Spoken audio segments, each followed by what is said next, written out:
God welcomes all of who you are, including the parts of yourself that you are not comfortable with.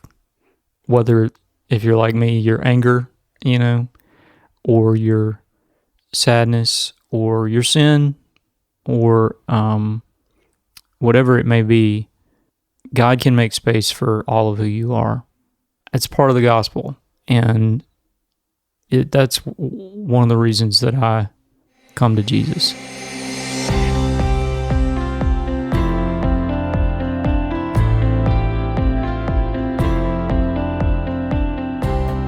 Welcome to World Methodist Evangelism's Real Faith, Real World podcast, where we connect the faith within us with the world around us.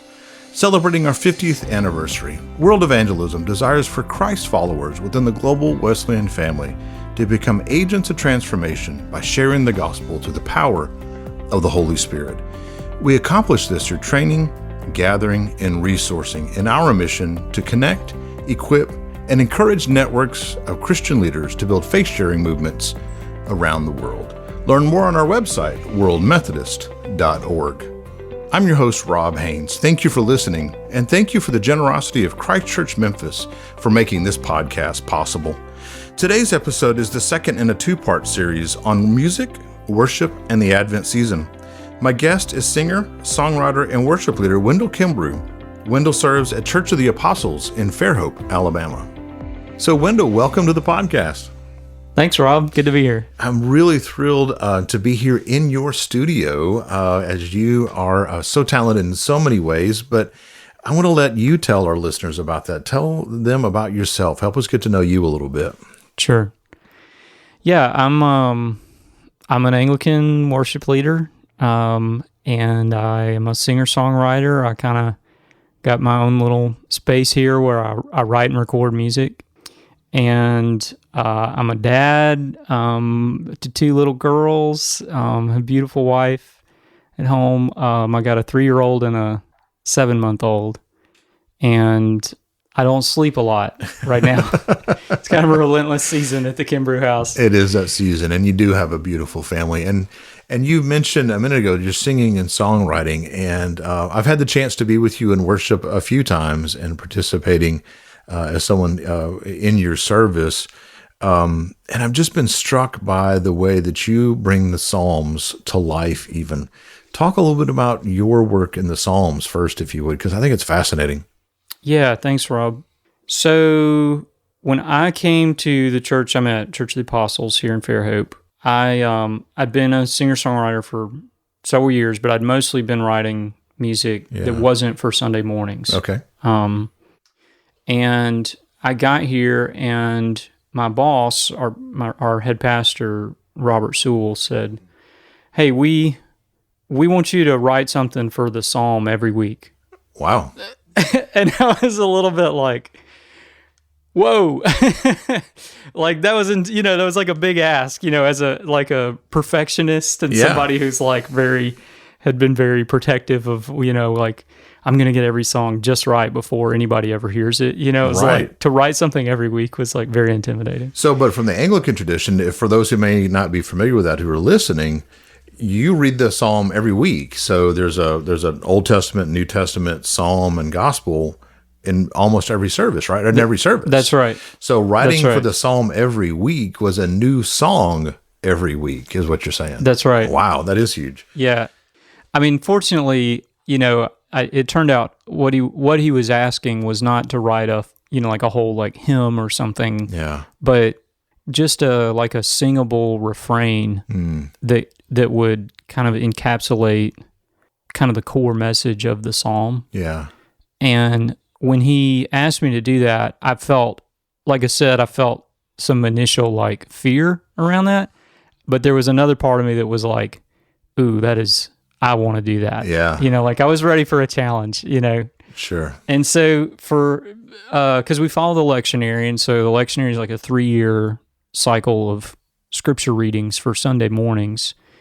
For the next 3 years, pretty much every week I was writing a new little piece of music based on a psalm. And it was very formative for me. Sure. Both as an artist, writer, right.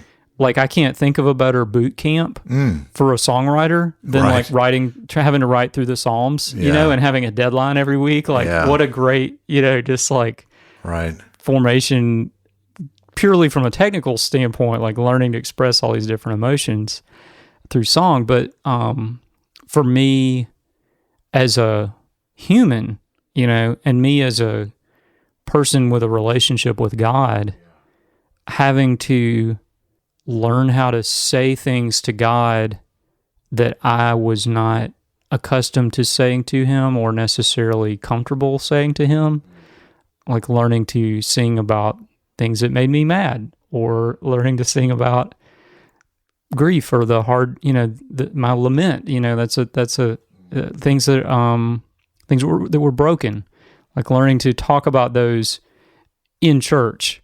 You know, the Psalms were inviting me to do that, and that was like kind of new territory for me. And the Psalms invite us into all the different spaces of life. That's one of the things that I love about them is there's some very raw sorts of crying out to God and do this to my enemies and why don't you vindicate me, as well as the poetry of something that's so familiar like Psalm 23 or Psalm 8 or Psalm 100 that we think about too.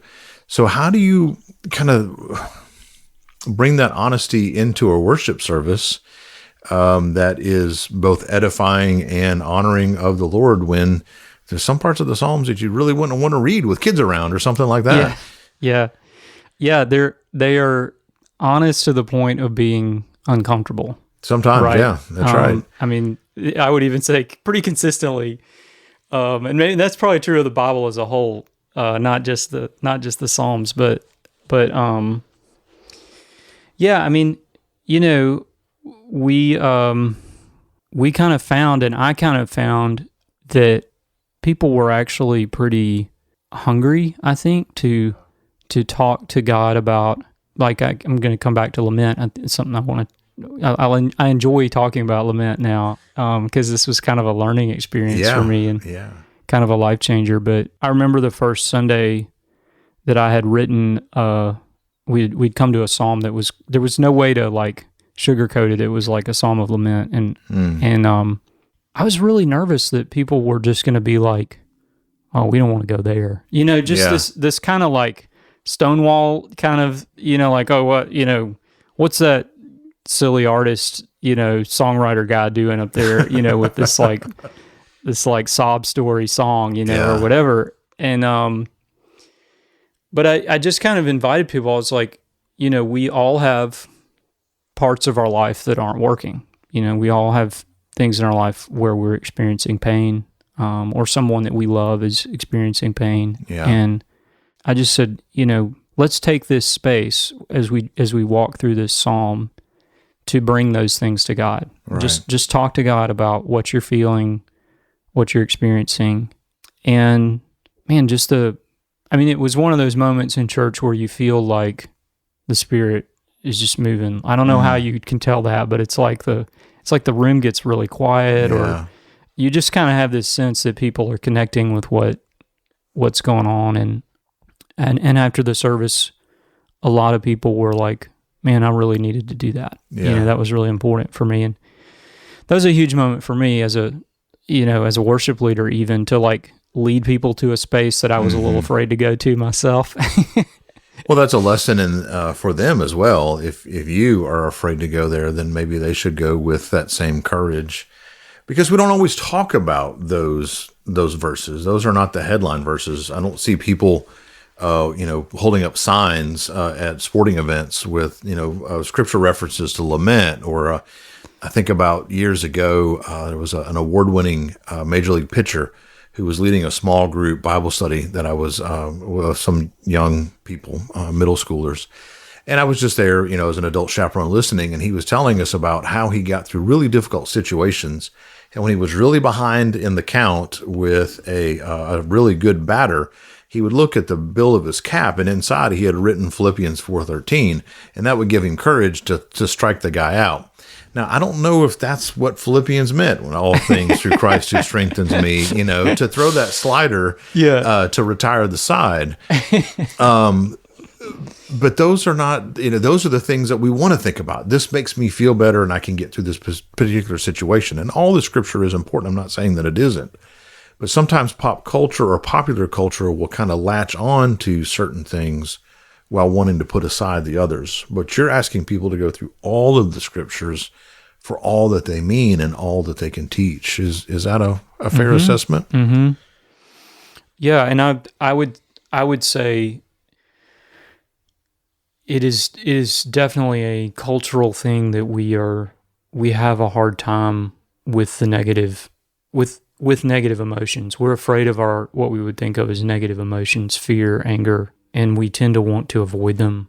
And that's probably with good reason. Like we've had experiences where we were shamed or rejected or told, a lot of us that grew up in like good families, were told as kids, like, if you're sad or angry, like, fix it, essentially, like if you're in a bad mood, your job is to get yourself in a good mood. You know? I feel that temptation with my girls, like when they're sad or upset, there's a part of me sometimes when it's very frustrating and we don't have time for you to be sad right now. It's like, fix it. But God's not like that.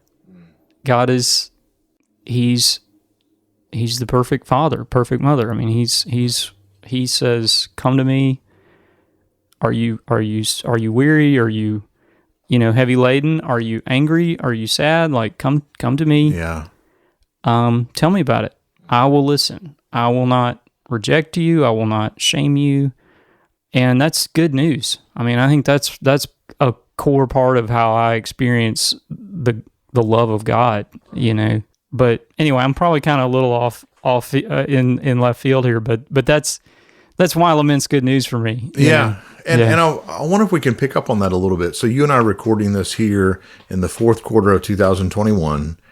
It has been an incredibly difficult 2020 and 21 across the world. We're still trying to figure out what the next steps are in the pandemic, and we're still in so many parts of the world facing political angst, or there's war and strife, and there's all these things that you've mentioned in Lament. Mm-hmm. And we're here in the Advent season, and that's one of the things that we've invited you on to talk to us about today, is as people are listening to this, and some of them will be preparing worship services through Advent, or they will be getting ready for maybe they're going to lead a Bible study or participate in something in church, where there may be people who have for the first time stepped into church, as often happens at Christmas, or they come back after many years. But I have a feeling there are lots of people, droves of people, who have not been to church since February of 2020. And now that we're at this point in the pandemic, we're at this point in the season, as people are thinking about Christmas, they may come back. They may even need re-evangelizing, if you will. So I wonder if you can help us as a worship leader who's written these and thinking about Lament, help us think about how we prepare our services not to gloss over the really difficult things that we've all been through. And some of us haven't seen one another since we've been through those difficulties, and not just, try to hitch ourselves to the innocent baby Jesus that's harmless, laying in a manger, and the picturesque little scene of Mary and Joseph there, where lo, the cattle are sleeping. Yeah. Yeah.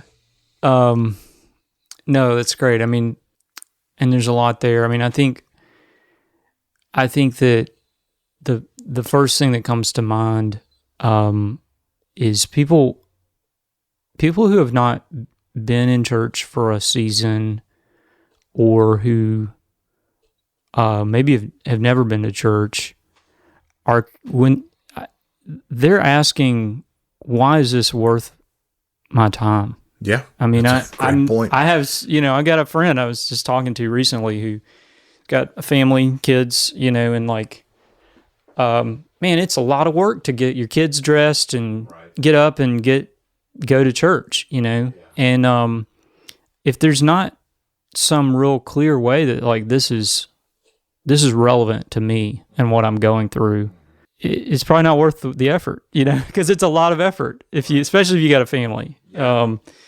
or even just getting out and facing people when you don't want to, or even if you're single, the social man. I mean, if you've been in a place where case counts have been high and you've had to quarantine, and like I feel like a lot of us we're kind of like relearning how to be social again. Yeah. So I do think it's kind of I think as a church leader, you got to be aware that even though we church leaders we've been doing church, so we've kind of stayed on the hamster wheel of putting Sunday together. For people who are coming back that or people who are unchurched, like it's an effort to get there, and it probably feels kind of scary and on some level, whether they're like totally consciously aware of that or not. Like there's some anxiety around it. And I mean, I think the number one thing that I would say is just to be honest as a leader. Like the people who come in your church are going to feel permission to be as real as you are. I mean, if you're the head pastor, or if you're, the worship leader or whatever, and it's like wherever you set the boundaries of like, this is what we talk about at church and this is what we do not talk about at church, that speaks volumes for what the life that will be experienced in your church. I think, part of what this like Psalms and Lament journey has been so big for me, or why it's been so significant for me, is like I was a church leader who was kind of fake in some ways. I mean, I looked really good, and I kind of knew how to like do the Christian leader thing, but like had a very fractured relationship with my own heart, like was not comfortable with my own emotional life, had a real difficult time like being vulnerable with people that were close to me. I was very like, keep the mask on, show the smile, like thumbs up, everything's good here, nothing to see here, move along, Right. And that's part of why this journey into the Psalms and into Lament was so challenging for me, is it was inviting me to be more honest up front on Sunday than I really kind of cared to be, And not just for Christian leaders. If you're inviting people to go through that, or if someone's listening who's not a Christian leader but wants to engage with the scriptures and grow, part of reading the scriptures is being honest with yourself. We can real easily point the finger to somebody else. That person should not have committed that sin or that crime, or government should change this, or there's this other thing that this group of people should do. But reading the scriptures with that kind of honesty that you're talking about requires a self-examination. And sin is not just that which separates us from others or from God or from creation, but from ourselves as well, right? Mm-hmm. Yeah. Yeah. No, yeah. I mean,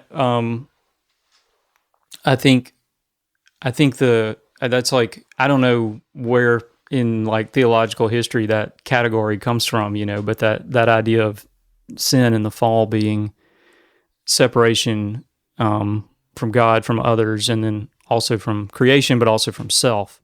I think, like in my life, I would say part of where that happens is like shame gets attached to aspects of your life. So like for me, I grew up with a very fractured relationship with my anger. Like in my house, you weren't angry. If you were angry, you pretended not to be. Wow. And that means that you basically kind of internalize a message like anger is shameful. Like if you're angry, you shouldn't be. Yeah. And so as an adult, like when something makes you angry, instead of feeling that anger and thinking, well, what's a godly or appropriate, like, what do I do with this? What's an appropriate way to deal with it? You kind of just stuff it. And then it either like, it kind of comes out in weird ways. It comes out the side, like you have something frustrating happens at work and you come home and like yell at your kid or whatever. It's like, It's like this, it's not congruent to the thing that you're angry about, So for me, like I would say that was a major place where there was a lot of separation in my own, just inside of Wendell. Like there's a part of me that's angry, and sometimes appropriately so, but I reject that part of me and kind of exile it is one of the like terms in family systems theory. But Yeah. it's like that angry part of Wendell is like not welcome here.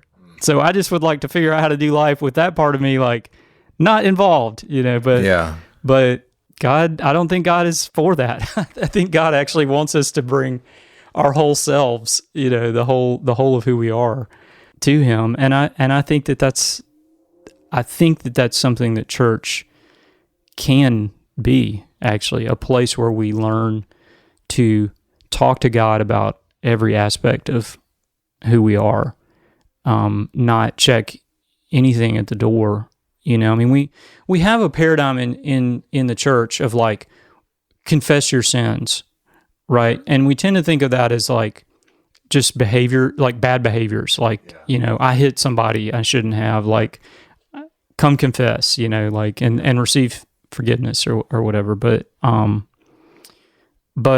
to think of a confessional life, not just of like, well, this was a bad behavior, but like confessional in the sense of just like, I'm coming forth with who I am. Like, I'm not hiding. I'm not playing a match of like whack-a-mole with different aspects of myself. Like, I'm real. What you see is what you get. Like, you can come sit with me and learn about who I really am, not just receive a like mask, or a manufactured version of myself. So. Wendell, I think all of that is really helpful in the way you bring the honesty of your own emotions and your own past into your work that you do now, and help other people see that honesty is a part of how we grow in Christ, whether we're a Christian leader or whether we are somebody who attends faithfully or just curious about who God is. Anybody can do that. You've shared with me before about the need to spend time with that pain and brokenness as we go into Christmas. And I don't mean the stuff about, just dealing with the family drama that we don't want to deal with and we're going to have to fool with it because we're all getting together at Christmas. But I'm talking about the Advent season, where frequently we rush to this idea of hope and joy. But you've reminded us in other places that we need to also deal with pain and brokenness before we get to that hope and joy, that there's almost a lament of Advent. Mm-hmm. And that seems to be a conflicting message to what we've heard in the past. So can you help explain that a little bit? Mm-hmm. Yeah, I mean, I feel like core to the message of the season of Advent is the world is not the way it's supposed to be. Yeah. I mean, that's what the season is about. That's right. It's about slowing down our very busy efforts to kind of hold it all together and make everything look good, Yeah. And actually just say, along with the church historically, we are longing for Jesus to come back and make things right. And the reason we're longing for that is because things are not right. And we can collectively like take a deep breath and say, yes, this is not the way it's supposed to be. Right. Like our political world is broken. Our human governments are fallen, and the poor are not. They don't have a chance, right? Right. I mean, that's maybe not the best example, but the world is not just. Yes. Our families are not the way we wish they were. We all have this like deep hope for what our most intimate relationships could be. As a parent, we want to be like, I want to be this like this dad that I can imagine, and I'm not quite that dad, like the real me is not quite there. And I mean, I just think it's like essential to the message of the season of Advent to say, we join with Christians in the past and with Israel as they awaited the Messiah to come and say, come, Lord Jesus, the world is broken. Our lives are broken. We take our hope that we've put in different things, and we're going to put it back where it's supposed to be. We reorient our hope. What we actually hope for is the one who can restore sight to the blind, who can set the captives free, who can who can rebuild from the broken ruins and make God's kingdom come. That's what we long for, and that's what we hope for. And if you try to do Advent in a way that does not make space for an honest conversation about what's broken, it's just not going to resonate. It's like you can't perform Advent. You can't just be like, it's not Christmas light, I guess is what I'm saying. It's a wholly different thing. And yeah, I do think lament, I mean, I'm not using the word, but that's what that is. I mean, that's being honest about what's broken in these different spaces in our lives and recognizing that Jesus is the only one who can make them right. And to some degree, they won't be made right until he returns. Like, that's a pretty countercultural word, right. We're kind of a marketing culture, and like the whole message of marketing is like, I can fix your problems. If you have this, then you'll get your problems fixed. And church can kind of be a superficial space where the same kind of thing happens, where it's like, come to Jesus and all your problems will go away. And it's like, no, in fact, it's like core to the message that like we wait for Jesus to return because there are things in this world that will not be restored until Jesus comes back to reign. And I think it's important that we as Christians deal with that, or we recognize that other people are dealing with that. One of the things that I have been fascinated with over the years, I used to be an English teacher before I entered full-time ministry, and I would teach Romeo and Juliet. And the very opening passage of Romeo and Juliet, the very first scene, the narrator comes out and says, this is me paraphrasing Shakespeare, welcome to the show, they die in the end, here's the story. And we still watch it. And even if you didn't hear that part, you're going to sit down and watch the play, or you're going to watch the movie, and it. It's a cultural phenomenon in many parts of the world, that story. There's something about ourselves that we want to recognize that there is tragedy in this world, and people have experienced it, but they long for something else. And I think that's why they sit in a tragedy, to watch it to the end. They don't jump up and go, wait, what do you mean they die in the end? No, they sit there and they watch it through. And so we as Christian leaders, or we as people who are engaging in a life of faith, need to acknowledge that people are interested in learning what to do about these tragedies, because things are just not as they should be. Mm-hmm. Yeah. So to that end, how would you encourage someone who's listening today, who may be a musician or is leading worship here through Advent, to craft the service, or maybe even working on their own music, so that they can acknowledge this, but also bring the expectation of the hope of Christmas in a particular service? Mm-hmm. Yeah, I mean, I think there's so many ways to, like, to go about bringing honesty, and particularly honesty about what's broken, into a worship service.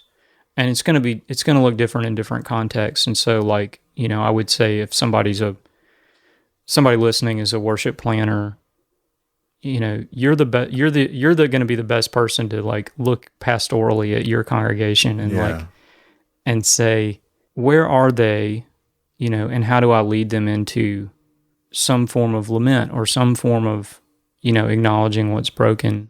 Here's a very, like, kind of low-hanging fruit example, but sing the song O Come, Emmanuel. Right. It's basically a lament. Yes. It's in fact, in most churches, it's like probably the only lament song in the catalog, ransom captive Israel. We're slaves here, God. Like, there are aspects of this life that we are enslaved to, and that we are crushed under heavy burdens. Yeah. I don't have the text in front of me, but it's the power of death is still present, right? I mean, that's a verse. we still experience misery. Misery. This is just a very like countercultural message. And I would say too, sing that song, but also like maybe talk about it. Yeah. Like in the way you set it up.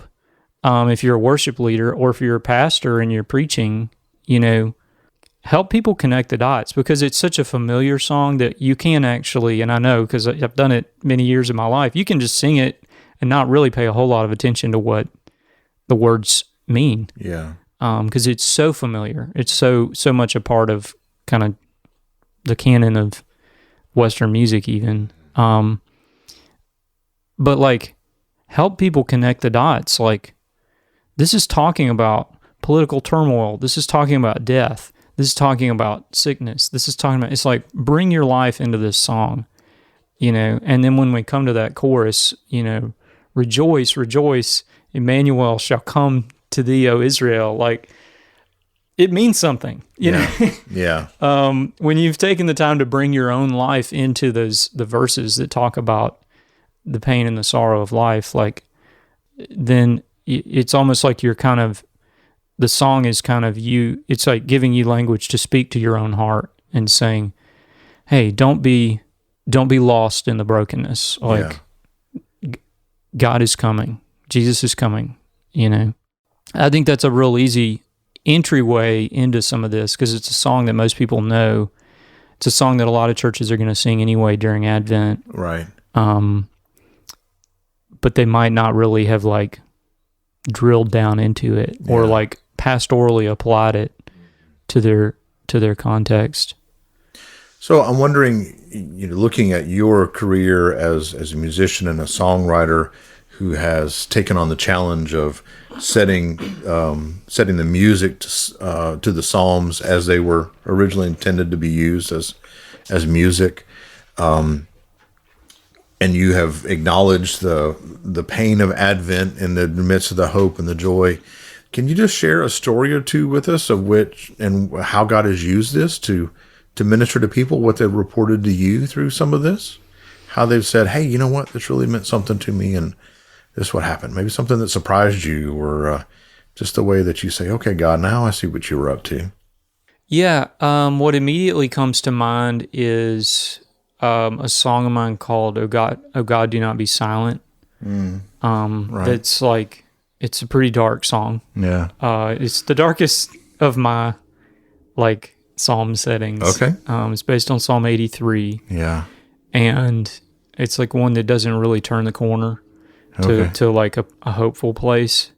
And I wrote it after a terror attack several years ago. Oh, wow. And it was because I was feeling all these feelings, grief, but also like rage, like anger, right. And like this desire for God to like judge and like, it's like literally this kind of psalmic, like, crush the evildoer kind of. Smite my enemies. Yeah, smite my enemies kind of thing, Bruce Almighty kind of thing, right? Yeah. Yeah. And I kind of stumbled into Psalm 83 to help me like channel that what I was feeling. Like, I realized I needed language to help me talk to God about what I was feeling. Yeah. And so I wrote this song, and after writing it, I remember, again, this goes back to my like just kind of disconnected relationship with like anger. Mm-hmm. But like, I thought, I'm not going to share this with anybody. Like, I just felt like it was too raw and too uncomfortable for me. But I ended up recording it and putting it on a record, and then when it came time to like tour behind that record and like go to churches and play, I had to decide whether to sing that song or not. Oh, right, because it was on there. It was on there, and at first I was like, I'm not singing that song. It's just uncomfortable. Right. But I started, working it into playlists, set lists, and I remember the first time I did it live, like I kind of it shook me. It's a hard song to sing. It's like, oh God, do not be silent. Oh God, do not be still. Oh God, you can't stand by and watch while your children are killed. That's that's the first verse. Wow. And I just thought, again, like, people are what are they gonna do with this just dark song?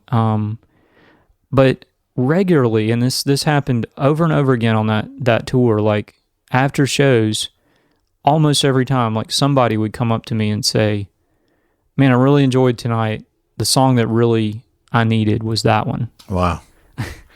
And I kind of get chills thinking about it, because it just was, like, so surprising to me, and so, like, I don't know, just not how I would expect God to be working,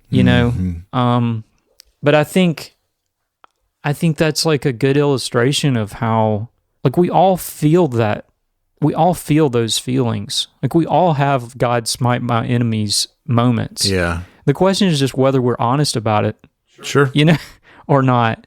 And I think a lot of people, we instinctively think, oh, that's a terrible thing to think or feel. I gotta bury that feeling deep. Mm-hmm.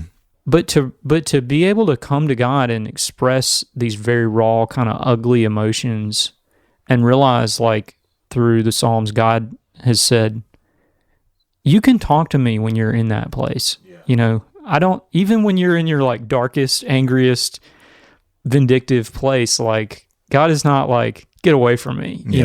He's like, come, right. Come express that. And that's what people, I think, are experiencing when they hear that song, on a Sunday.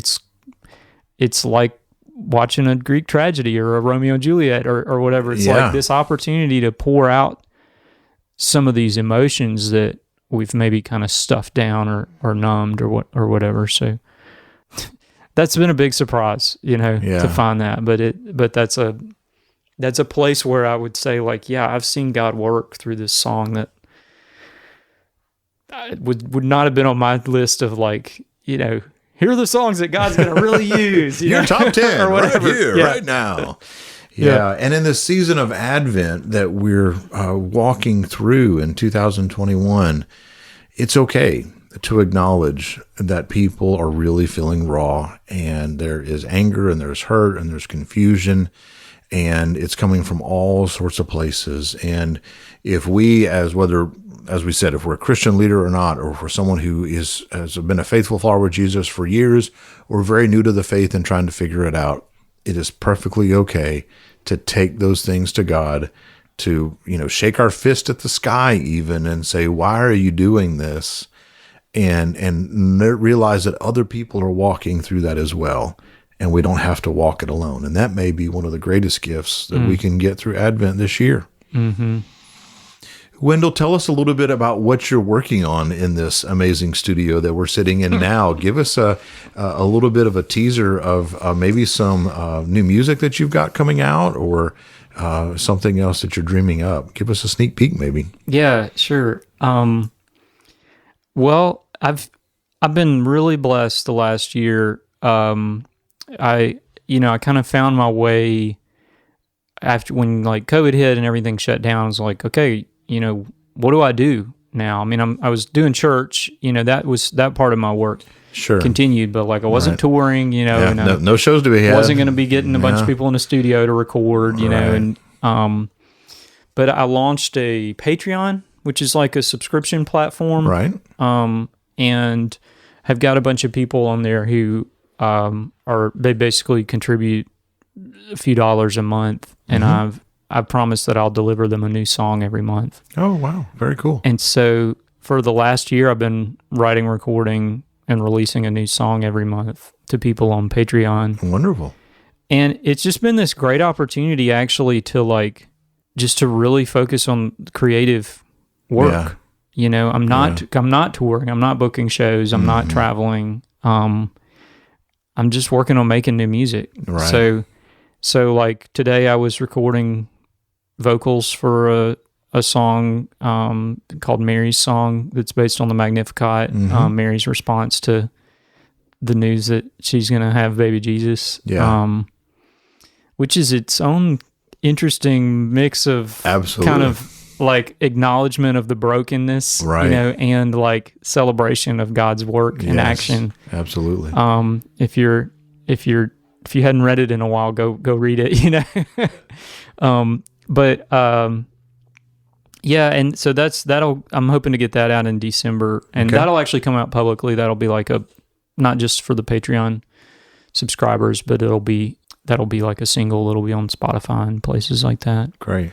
I just had, and I don't know if you'll have a space where I could send you a song you could play, but I just had a single out called "See How Good It Is." That's based on Psalm 133, right? Which is how good it is when brothers dwell in unity. Yeah.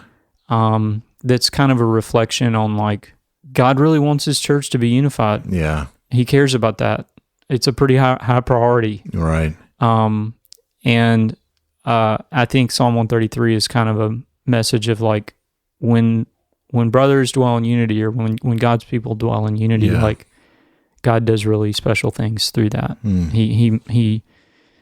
He extends His blessing to the world through the unity of the church in a way.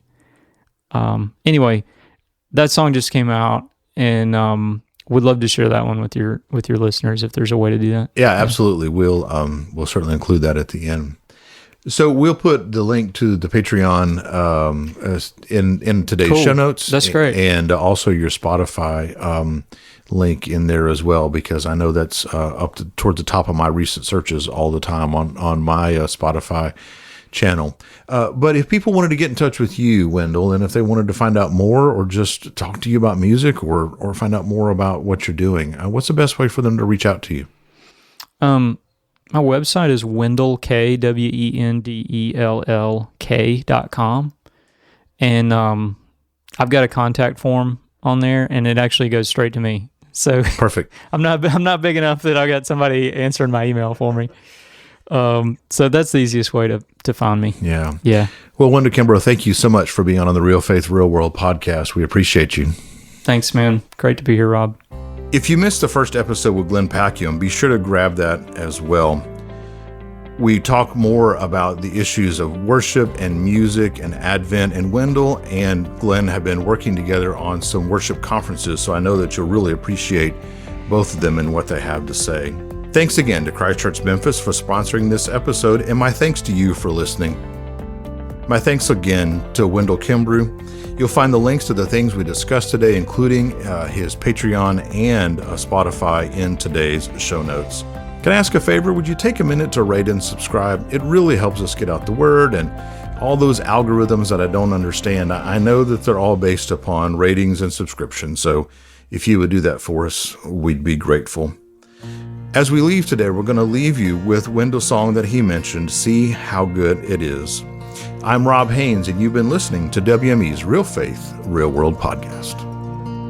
See how good it is, gathering with friends, welcoming a stranger in. See how good it is when God's children